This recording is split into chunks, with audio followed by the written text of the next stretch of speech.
ನೋಡಿ, ಏನು ಭಾರತ್ ಟ್ಯಾಕ್ಸಿ ಅಂದ್ಕೊಂಡು ಸೆಂಟ್ರಲ್ ಗೌರ್ಮೆಂಟಿಂದ, ಸರ್ಕಾರದ ವತಿಯಿಂದ ಭಾರತ್ ಟ್ಯಾಕ್ಸಿ ಬರ್ತಾ ಇದೆ.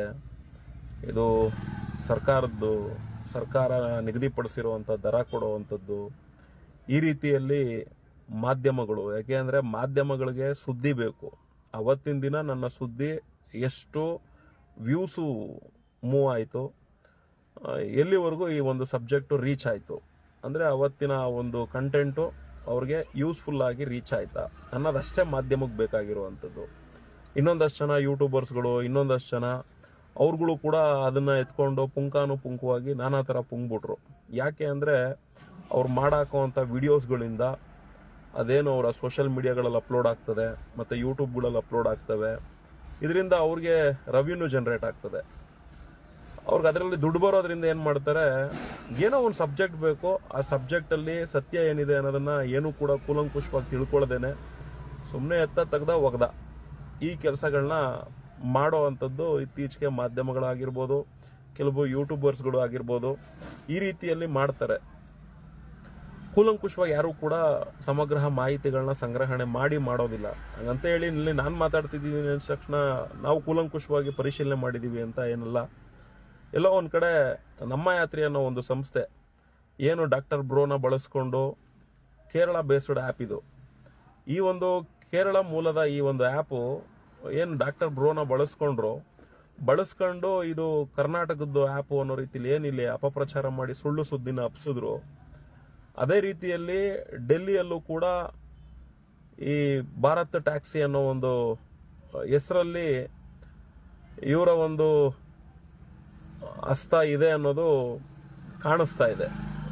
ಯಾಕೆ ಅಂದರೆ ಅಲ್ಲಿ ಯಾರೋ ಫೌಂಡರ್ಗಳು, ಯಾರೋ ಅಮೂಲ್ ಅಧ್ಯಕ್ಷರು ಇದ್ದಾರೆ ಅದರಲ್ಲಿ, ಮತ್ತು ಅದರಲ್ಲಿ ಇನ್ಯಾರ್ಯಾರೋ ಎಲ್ಲ ಸೇರಿಸ್ಕೊಂಡ್ಬಿಟ್ಟು ಇದನ್ನ ಕೋಆಪರೇಟಿವ್ ಮಾದರಿಯಲ್ಲಿ ಮಾಡ್ತಾ ಇದ್ದಾರೆ.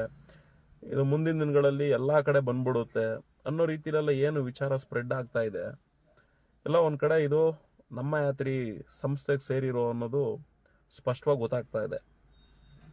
ಯಾಕೆ ಅಂದರೆ ಏನು ಆ ಡೆಲ್ಲಿ ಮೂಲದಲ್ಲಿ ಈ ಒಂದು ಆ್ಯಪ್ನ ಡೌನ್ಲೋಡ್ ಮಾಡ್ಕೊಳ್ಳೋದಕ್ಕೆ ಹೇಳ್ತಾರೆ, ಅದ್ರ QR ಕೋಡನ್ನು ನೀವೆಲ್ಲರೂ ಕೂಡ ಸ್ಕ್ಯಾನ್ ಮಾಡಿ ನೋಡಿ.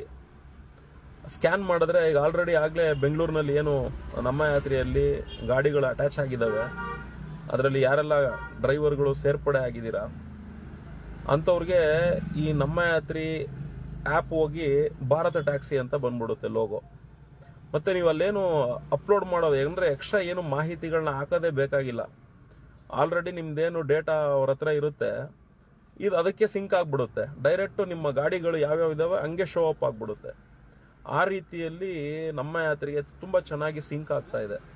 ನೋಡಿ, ಸರ್ಕಾರಗಳು ಯಾವುದೇ ಕಾರಣಕ್ಕೂ ಯಾವ ಆ್ಯಪನ್ನು ಕೂಡ ರೆಡಿ ಮಾಡೋದಿಲ್ಲ, ಯಾವ ಆ್ಯಪ್ಗಳನ್ನು ಕೂಡ ಅವ್ರುಗಳು ಮೇಂಟೈನು ಮಾಡೋದಿಲ್ಲ, ಅದನ್ನು ಸರ್ವಿಸ್ ಕೊಡೋ ಅಂಥ ನಿಟ್ಟಿನಲ್ಲೂ ಕೂಡ ಅವ್ರು ಯಾರು ಮುಂದೆ ಬರೋದೂ ಇಲ್ಲ. ಈ ಸತ್ಯ ನಮ್ಗೆ ಯಾವಾಗಲೂ ಗೊತ್ತಾಗಿದೆ. ಯಾಕೆಂದರೆ ನಾವು ಕೇಳಿದೀವಲ್ಲ, ಖುದ್ದಾಗಿ ಅಧಿಕಾರಿಗಳನ್ನೇ ಕೇಳಿದ್ದೀವಿ. ಅಧಿಕಾರಿಗಳು ಹೇಳ್ತಾರೆ ನಾವು ಯಾವುದೇ ಕಾರಣಕ್ಕೂ ಯಾವ ಆ್ಯಪ್ಗಳನ್ನು ಕೂಡ ಬಿಡಲ್ಲ. ಯಾಕೆಂದರೆ ನಮ್ಮ ಕರ್ನಾಟಕ ರಾಜ್ಯದಲ್ಲೇ ನೋಡಿ, ಹಿಂದೆ ರೇವಣ್ಣ ಅವರು ಟ್ರಾನ್ಸ್ಪೋರ್ಟ್ ಮಿನಿಸ್ಟರ್ ಆಗಿದ್ದಾಗ ಅವರು ಕೂಡ ಹೇಳಿದರು ನಾವು ಸರ್ಕಾರದ ವತಿಯಿಂದ ಆ್ಯಪ್ ಮಾಡ್ತೀವಿ ಅಂತ. ಮತ್ತು DC ತಮ್ಮಣ್ಣ ಅವರು ಟ್ರಾನ್ಸ್ಪೋರ್ಟ್ ಮಿನಿಸ್ಟರ್ ಆಗಿದ್ದಾಗ ಅವರು ಕೂಡ ಹೇಳಿದರು ಸರ್ಕಾರದಿಂದ ನಾವು ಆ್ಯಪ್ ರೆಡಿ ಮಾಡಿಕೊಡ್ತೀವಿ ಅಂತ. ಅದಾದಮೇಲೆ ರಾಮಲಿಂಗಾರೆಡ್ಡಿ ಅವರು ಕೂಡ ಹೇಳಿದ್ರು, ಅದು ಕೂಡ ನೀವೆಲ್ಲ ನೋಡಿರ್ಬೋದು. ಅದ್ರ ಜೊತೆಗೆ ಲಕ್ಷ್ಮಣ್ ಸವದಿ ಸಂಗಪ್ಪ ಅವರು ಕೂಡ ಹೇಳಿದ್ರು, ಅದ್ರ ಜೊತೆಗೆ ಶ್ರೀರಾಮುಲು ಕೂಡ ಹೇಳ್ಬಿಟ್ರು ನಾವು ಸರ್ಕಾರದ ವತಿಯಿಂದ ಆ್ಯಪ್ನ ರೆಡಿ ಮಾಡಿಕೊಡ್ತೀವಿ ಅಂತ. ಇದೆಲ್ಲ ಏನಿದ್ರು ರಾಜಕಾರಣಿಗಳ ಬಾಯ ಬೊಗಳೆ ಮಾತುಗಳಷ್ಟೇ ಹೊರತು ಇವ್ರು ಯಾವುದೇ ಕಾರಣಕ್ಕೂ ಆ್ಯಪು ರೆಡಿ ಮಾಡಲ್ಲ.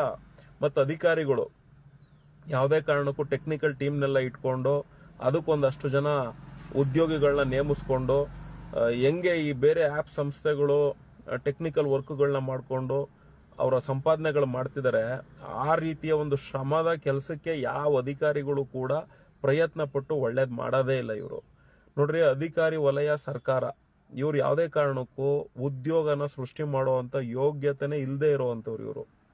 ಇವ್ರು ಏನಿದ್ರು ಕಾರ್ಪೊರೇಟ್ ಸಂಸ್ಥೆಗಳಿಂದ ಎಷ್ಟು ತೆರಿಗೆ ಬರ್ತದೆ, ಕಾರ್ಪೊರೇಟ್ ಸಂಸ್ಥೆಗಳಿಂದ ನಮ್ಗೇನು ಲೂಟಿ ಮಾಡ್ಕೊಳ್ಳೋದಕ್ಕೆ ಅನುಕೂಲ ಆಗ್ತದೆ, ಬರೀ ಇದಿಷ್ಟನ್ನೇ ನೋಡೋದಷ್ಟೇ ಇವ್ರುಗಳು. ಇವರು ಆ ಕಾರ್ಪೊರೇಟ್ ಸಂಸ್ಥೆಗಳು ಯಾವ ರೀತಿ ತಂತ್ರಜ್ಞಾನಗಳನ್ನ ಅಳವಡಿಸ್ಕೊಂಡು ಇಲ್ಲಿ ಉದ್ಯೋಗ ಕೊಡುವಂಥ ಕೆಲಸ ಮಾಡ್ತಿದ್ದಾರೆ, ಅದನ್ನೇ ನಾವು ಸರ್ಕಾರದ ಲೆವೆಲಲ್ಲಿ ಸರ್ಕಾರದ ಅಧಿಕಾರಿಗಳ ಮುಖಾಂತರ ನಾವು ಈ ಕೆಲಸಗಳನ್ನ ಮಾಡ್ಬೋದು ಅನ್ನೋ ಒಂದು ಮನಸ್ಥಿತಿ ಇವ್ರು ಬರೋದು ಇಲ್ಲ. ಆ ಕೆಲಸ ಇವ್ರು ಯಾರು ಮಾಡೋದು ಇಲ್ಲ. ಇವ್ರಿಗೇನಿದ್ರು ಉದ್ಯೋಗ ಸೃಷ್ಟಿ ಮಾಡಿಕೊಟ್ಟು ಬಡತನ ನಿರ್ಮೂಲನೆ ಮಾಡೋ ಅಂತ ಇಲ್ವೇ ಇಲ್ಲ, ಕಾನ್ಸೆಪ್ಟೇ ಇಲ್ಲ. ಇವ್ರು ಏನಿದ್ರು ಬರೀ ಕಿತ್ಕೊಂಡು ತಿನ್ಬೇಕು. ಬಡವ್ರ ಹತ್ರ ಎಷ್ಟಾಗುತ್ತೋ ಅಷ್ಟು ಕಿತ್ಕೊಂಡು ತಿನ್ನು. ಅವನು ತೀರಾ ಬಡವ ಆಗಿದ್ರು ತಗೋ ಒಂದು ರೇಷನ್ ಕಾರ್ಡ್ ಕ್ಯಾನ್ಸಲ್ ಮಾಡೋ, ಲೂಟಿ ಹೊಡಿ. ಅವನ್ ಹೆಂಗೆ ಕಿತ್ಕೊಂಡು ತಿನ್ಬೋದು ಅಷ್ಟೇ. ಈ ಸರ್ಕಾರದ ಯಾವ ಸರ್ಕಾರ ಅಧಿಕಾರಕ್ಕೆ ಬರಲಿ ಇವ್ರದೆಲ್ಲ ಇದೇ ಆಲೋಚನೆ. ಅಧಿಕಾರಿಗಳು ಕೂಡ ಅಷ್ಟೇ. ಯಾಕೆಂದ್ರೆ ಅವ್ನು ಆ ಸೀಟು ಬಂದು ಕೂತಿರ್ತಾನೆ. ಅವ್ನು ಆ ಸೀಟು ಬಂದು ಕೂತ್ಕೊಳ್ಳೋದಕ್ಕೆ ಯಾವ್ಯಾವ ಮಿನಿಸ್ಟ್ರಿಗೆ ಎಷ್ಟೆಷ್ಟು ಸೂಟ್ ಕೇಸ್ಗಳು ಕೊಟ್ಟಿರ್ತಾನೆ, ಎಷ್ಟೆಷ್ಟು ಕೋಟ್ಯಾಂತರ ರೂಪಾಯಿ ತಗೊಂಡೋಗಿ ಅವ್ರು ಸುರಿದಿರ್ತಾನೆ. ಅವನು ಅದೆಲ್ಲ ಎಲ್ಲಿಂದ ರಿಕವರಿ ಮಾಡಕ್ ಸಾಧ್ಯ? ಅವನ್ನೆಲ್ಲ ರಿಕವರಿ ಮಾಡೋದೇ ಆ ಸ್ಥಾನಕ್ಕೆ ಬಂದು ಕೂತ್ಕೊಂಡ್ಮೇಲೆ ಬಡವ್ರ ಹತ್ರನೇ ವಸೂಲಿ ಮಾಡಬೇಕು. ಅವನಿಗೊಂದು ಸ್ಥಾನ ಸಿಗಬೇಕು ಅಂದ್ರೂ ಯಾವುದೋ ಒಬ್ಬ ಮಿನಿಸ್ಟ್ರಿಗೋ, CMಗೋ DCMಗೋ ಅವ್ನ ಲೆವೆಲಲ್ಲಿರೋ ಮಿನಿಸ್ಟ್ರಿಗೋ ತೆಕ್ಕೆ ಬಂಡ್ಲುಗಟ್ಲೆ ನೋಟ್ ತಗೊಂಡೋಗಿ ಟ್ರಂಕ್ಗಟ್ಲೆ ತಗೊಂಡೋಗಿ ಕೋಟ್ಯಾಂತರ ರೂಪಾಯಿ ಸುರಿಬೇಕು. ಸುರಿದ ಮೇಲೆ ಆ ಸೀಟು ಕುಂಡ್ರಿಸ್ತಾರೆ. ಇನ್ನು ಅದನ್ನ ಅವ್ನು ಹೆಂಗ್ ರಿಕವರಿ ಮಾಡಬೇಕು? ಅವನು ಬರೋ ಸಂಬಳದಿಂದ ಅಂತ ಅವ್ನು ರಿಕವರಿ ಮಾಡಕ್ ಸಾಧ್ಯ ಇಲ್ಲ. ಅವನು ಬೇರೆ ಬೇರೆ ರೀತಿ ಈ ತರ ಕಾರ್ಪೊರೇಟ್ ಸಂಸ್ಥೆಗಳಿಂದ ಎಲ್ಲ ಸುಲಿಗೆ ಮಾಡಬೇಕು, ಬಡವ್ರ ಹತ್ರ ಸುಲಿಗೆ ಮಾಡಬೇಕು, ಸಣ್ಣ ಪುಟ್ಟ ಅವ್ರ ಕೆಳಗಡೆ ಇರೋ ಅಧಿಕಾರಿಗಳ ಲೆವೆಲಿಂದ ಸುಲಿಗೆ ಮಾಡಬೇಕು. ಇದಿರೋದೇ ವ್ಯವಸ್ಥೆ ಹಿಂಗೆ. ಇವ್ರುಗಳಿಂದ ಒಳ್ಳೇದಾಗತ್ತೆ ಅನ್ನೋದನ್ನ ಖಂಡಿತ ಬಡವ್ರು ಯಾರು ಕೂಡ ತಿಳ್ಕೊಂಬೇಡಿ. ಇಲ್ಲಿ ನಮ್ಮಿಂದ ನಾವು ಬದಲಾವಣೆ ತಗೊಬೇಕು. ಯಾಕೆಂದ್ರೆ ನಮಗ್ ಗೊತ್ತಿದೆ, ಇದು ಸಂಪೂರ್ಣವಾಗಿ ನಮಗ್ ಗೊತ್ತಿದೆ.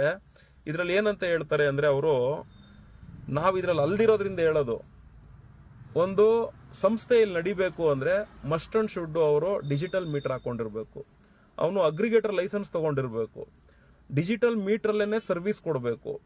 ಇನ್ನು ಈಗ ಓಲಾ, ಊಬರ್, ರ್ಯಾಪಿಡೋ, ನಮ್ಮ ಯಾತ್ರೆ, ಏನು ಭಾರತ್ ಟ್ಯಾಕ್ಸಿ ಅಂತ ಏನು ಡೆಲ್ಲಿ ಲಾಂಚ್ ಮಾಡಿದಾರಲ್ಲ, ಇವ್ರದೆಲ್ಲ ಏನಿದ್ರು GPS ತಂತ್ರಜ್ಞಾನ. ಈ GPS ತಂತ್ರಜ್ಞಾನದಲ್ಲಿ ಓಡೋ ಹಾಗೆ ಇಲ್ಲ. ನಮ್ಮ ಸಾರಿಗೆ ವಿಭಾಗ ಹೇಳೋದೇ ಹಂಗೆ, ಇಲ್ಲಿ GPS ತಂತ್ರಜ್ಞಾನದಲ್ಲಿ ನಾವು ಅಲೌಡ್ ಕೊಟ್ಟಿಲ್ಲ. ನೀವು KSDC ಕ್ಯಾಬ್ಗಳು ನೋಡಿರ್ಬೋದು, ಅದರಲ್ಲಿ ಹೆಂಗೆ ಮೀಟರ್ನ ಹಾಕೊಂಡು ಸರ್ವಿಸ್ ಕೊಡ್ತಾರೆ, ಅದೇ ಪ್ರಾವಿಷನ್ನೇ ಇಲ್ಲಿ ಕೊಟ್ಟಿರುವಂತದ್ದು ನಮ್ಮ ಸಾರಿಗೆ ವಿಭಾಗದಲ್ಲಿ. ಅಲ್ಲಿ ಡೆಲ್ಲಿ ಲಾಂಚ್ ಆಗೋಯ್ತು, ಬೆಂಗಳೂರಲ್ಲಿ ಹೆಂಗ್ ಲಾಂಚ್ ಮಾಡಕ್ ಸಾಧ್ಯ? ಖಂಡಿತ ಬೆಂಗಳೂರಲ್ಲಿ ಲಾಂಚ್ ಮಾಡಕ್ ಸಾಧ್ಯ ಇಲ್ಲ. ಯಾಕೆಂದ್ರೆ ಇಲ್ಲಿದ್ ನಿಯಮ ಏನಿದೆ, ಇಲ್ಲಿನ ಸಾರಿಗೆ ನಿಯಮ ಏನ್ ಹೇಳುತ್ತೆ ಅದನ್ನ ಅವ್ರು ಪರಿಪಾಲನೆ ಮಾಡಬೇಕು. ಅದನ್ನ ಪರಿಪಾಲನೆ ಮಾಡಬೇಕು ಅಂದ್ರೆ ಅವ್ನು ಅಗ್ರಿಗೇಟರ್ ಲೈಸೆನ್ಸ್ ತಗೊಳ್ಬೇಕು.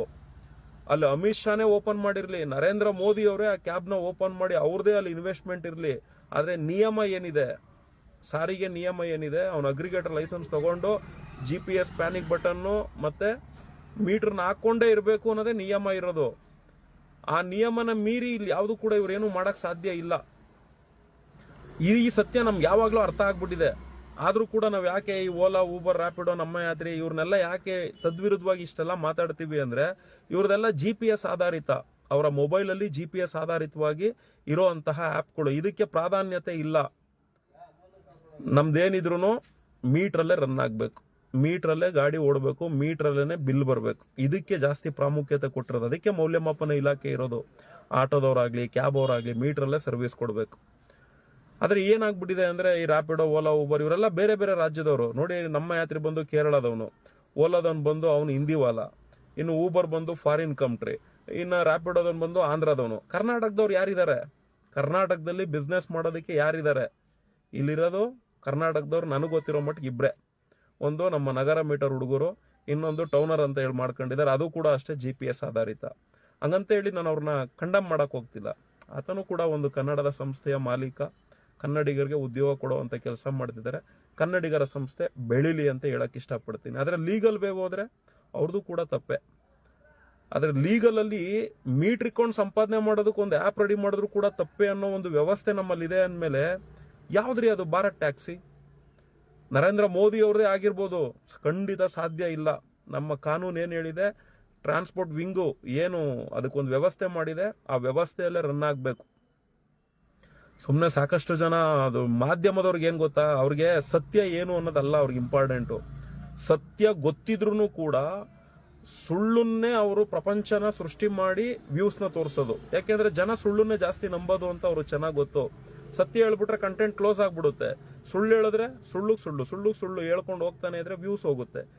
ದಿನ ಅವ್ರಿಗೆ ಏನ್ ಬೇಕಿರುತ್ತೋ ಆ ಪ್ರಚಾರ ಸಿಗ್ತಾ ಇರುತ್ತೆ. ಅದನ್ನೇ ಅಲ್ವಾ ಜನ ಜಾಸ್ತಿ ಇಷ್ಟಪಡೋದು. ಹಂಗಾಗಿ ಮಾಧ್ಯಮಗಳು ಆ ರೀತಿ. ಇನ್ನು ಈ ಯೂಟ್ಯೂಬರ್ಸು, ಸೋಷಿಯಲ್ ಮೀಡಿಯಾ ಇದೆಲ್ಲ ಏನಾಗ್ಬಿಟ್ಟಿದೆ, ಎಲ್ಲದರಲ್ಲೂ ದುಡ್ಡು ಬರುತ್ತೆ. ಈ ದುಡ್ಡು ಬರೋದ್ರಿಂದ ಏನಾಗುತ್ತೆ, ಕಂಟೆಂಟ್ಗಳನ್ನ ಹುಡ್ಕೊಂಬರೋದು. ಅದ್ರಲ್ಲಿ ಏನು ಇರಲ್ಲ, ಉಪ್ಪು ಹುಳಿ ಖಾರ ಏನು ಇರಲ್ಲ. ಅದಕ್ಕೆ ಇವರೇ ಎಕ್ಸ್ಟ್ರಾ ಮಸಾಲೆ ಎಲ್ಲ ಸೇರಿಸ್ಬಿಟ್ಟು ಒಂದು ವಿಡಿಯೋ ಮಾಡಾಕ್ತಾರೆ. ಅದನ್ನ ಪಾಪ ನಮ್ಮ ಜನಗಳಲ್ಲಿ ಅರಿವಿಲ್ಲ. ಏನು ಒಳ್ಳೆ ತಗೊಂಬೇಕು, ಯಾವ್ದು ಒಳ್ಳೆ ತಗೊಂಬಾರ್ದು, ಸತ್ಯ ಏನ್ ತಿಳ್ಕೊಳ್ಬೇಕು, ಯಾವ್ದು ತಿಳ್ಕೊಳ್ಬಾರ್ದು, ಇದು ಅರಿವಿಲ್ದೇ ಇರೋರು ಏನ್ ಮಾಡ್ತಾರೆ, ಅದನ್ನೆಲ್ಲ ನೋಡ್ತಾರೆ. ಅದನ್ನ ನೋಡೋದ್ರಿಂದ ಅವ್ರಿಗೂ ದುಡ್ಡು ಹೋಗುತ್ತೆ. ಇಷ್ಟೇ ವ್ಯವಸ್ಥೆ, ಇನ್ನೇನು ಇಲ್ಲ. ಇದು ತಿಳ್ಕೊಂಬಿಟ್ರೆ ಜನ ಬುದ್ಧಿವಂತರಾಗ್ಬಿಡ್ತಾರೆ. ಇದು ತಿಳ್ಕೊಳಕ್ ಯಾರು ರೆಡಿ ಇಲ್ಲ. ಅವ್ರಿಗೇನು ಬರ್ತಾ ಇದೆ, ಟ್ಯಾಕ್ಸಿ ಬರ್ತಾ ಇದೆ, ಗೌರ್ಮೆಂಟ್ ಆ್ಯಪ್ ಅಂತೆ. ಯಾವ್ದ್ರಿ ಗೌರ್ಮೆಂಟ್ ಆ್ಯಪು? ಸಾಧ್ಯನೇ ಇಲ್ಲ. ಬೇಕಾದ್ರೆ ಸ್ಟೇಟ್ಮೆಂಟ್ ಕೊಟ್ಬಿಡ್ಲಿ, ಈಗಲೇ ಚಿಟಿಕೆ ಹೊಡೆದು ಹೇಳ್ಬಿಡ್ತೀನಿ, ಲೈಫ್ ಟೈಮ್ ಮೀಸೆ ಬಿಡಲ್ಲ ನಾನು. ಅಮಿತ್ ಶಾನೋ ನರೇಂದ್ರ ಮೋದಿ ಅವರು ಇದು ಕೇಂದ್ರ ಸರ್ಕಾರದ ಆ್ಯಪ್ ಅಂತ ಒಂದು ಸ್ಟೇಟ್ಮೆಂಟ್ ಕೊಟ್ಬಿಡ್ಲಿ ನೋಡೋಣ. ಖಂಡಿತ ಸಾಧ್ಯನೇ ಇಲ್ಲ. ಸರ್ಕಾರದವ್ರು ಯಾವುದೇ ಕಾರಣಕ್ಕೂ ಆ್ಯಪು ಮಾಡಲ್ಲ. ಈ ತರ ಉದ್ಯೋಗಗಳನ್ನ ಸೃಷ್ಟಿ ಮಾಡಿಕೊಟ್ಟು ಬದುಕುವಂತ ರೀತಿಯಲ್ಲೂ ಕೂಡ ರಾಜ್ಯ ಸರ್ಕಾರನೂ ಮಾಡಲ್ಲ, ಕೇಂದ್ರ ಸರ್ಕಾರನೂ ಮಾಡಲ್ಲ. ಇದಕ್ಕೆ ಯಾರೋ ಇನ್ವೆಸ್ಟ್ಮೆಂಟ್ಗಳು, ಯಾರೋ ಬಂಡವಾಳ ಹಾಕೋರು ಇರ್ತಾರೆ. ಬಂಡವಾಳ ಹಾಕೋನ್ ಸುಮ್ಮನೆ ಹಾಕಲ್ಲ. ಆ ರೀತಿಲೆಲ್ಲ ಅನುಕೂಲ ಕೊಡ್ತಾರೆ ಅಂದ್ರೆ ಅದರಿಂದ ಅವ್ರದೇ ಆದ ಹಲವಾರು ಉದ್ದೇಶಗಳಿರ್ತವೆ. ಯಾಕೆಂದ್ರೆ ಬಿಸ್ನೆಸ್ ಅಂದ್ರೆ ಹಂಗೆ, ವ್ಯವಹಾರಂ ದ್ರೋಹ ಲಕ್ಷಣಂ ಅಂತ, ಏನೋ ಒಂದು ದ್ರೋಹ ಬಗೆಯುವಂತ ಕೆಲಸಗಳೇ ಇರ್ತವೆ. ಎನಿವೆ ಅದನ್ನ ನಂಬ್ಕೊಂಡು ಒದ್ದಾಡಕ್ ಹೋಗ್ಬೇಡಿ. ಟ್ರೈ ಮಾಡಿ ನೋಡಿ. ಅದು ನಗರ ಅವನು ಇಲ್ಲಿ ನಮ್ಮ ಯಾತ್ರಿ ಅಂತ ಸೃಷ್ಟಿ ಮಾಡವನೆ, ಡೆಲ್ಲಿಗೆ ಹೋಗಿ ಆ ಹೆಸರನ್ನ ಸೃಷ್ಟಿ ಮಾಡವನೆ. ಆದ್ರೆ ಏನ್ ಮಾಡ್ತೀರಾ, ಒಂದಷ್ಟು ಜನನೆಲ್ಲ ನಂಬಿಸ್ಬಿಟ್ಟು ಆ ಹೆಸರಲ್ಲಿ ಪುಕ್ಕವನಷ್ಟೇ. ಕಾಲಕ್ರಮೇಣ ಸತ್ಯ ಗೊತ್ತಾದ್ರೆ ಇದೇ ಸತ್ಯ ಆಗ್ಬೋದು. ಇಲ್ಲ ಒಂದ್ ವೇಳೆ ನಾನು ಇಷ್ಟೆಲ್ಲ ಏನು ಮಾಹಿತಿನ ತಿಳ್ಕೊಂಡು ಮಾತಾಡ್ತಿದೀವಿ, ಇದೇನಾದ್ರೂ ಒಂದ್ ವೇಳೆ ಸುಳ್ಳಾದ್ರೆ ನನಗೆ ಬೇಸರ ಆಗ್ತದೆ. ಯಾಕೆಂದ್ರೆ ನಾನು ಸುಳ್ಳು ಹೇಳೋದು ನಾನು ತರ. ಯಾಕೆಂದ್ರೆ ನಾನು ಇವಾಗೆಲ್ಲ ಆ್ಯಪ್ನ ಡೌನ್ಲೋಡ್ ಮಾಡಿ ನೋಡಿದ್ರೆ ಎಲ್ಲ ಅವಕ್ಕೆ ಸಿಂಕ್ ಆಗ್ತವೆ. ಹಂಗಿದ್ಮೇಲೆ ನಮ್ಮ ಯಾತ್ರೆ ಇದೆ ಅಂತ ನಾವು ಅನ್ಕೊಂಡಿದೀವಿ. ಇದಕ್ಕೆ ನಮ್ಮ ಯಾತ್ರೆ ಅವನೇ ರಿಪ್ಲೈ ಕೊಡಬೇಕು. ಡೆಲ್ಲಿಯಲ್ಲಿ ಉದ್ಘಾಟನೆ ಆಗಿರೋ ಭಾರತ್ ಟ್ಯಾಕ್ಸಿಗೂ ನನಗೂ ಸಂಬಂಧ ಇಲ್ಲ ಅಂತ ಅವನೇನಾದ್ರೂ ಹೇಳಿದ್ರೆ ನಾನು ಸುಳ್ಳು ಹೇಳ್ತಿದ್ದೀನಪ್ಪ ಅಂತ ನಾನು ಅನ್ಕೊಬೇಕು.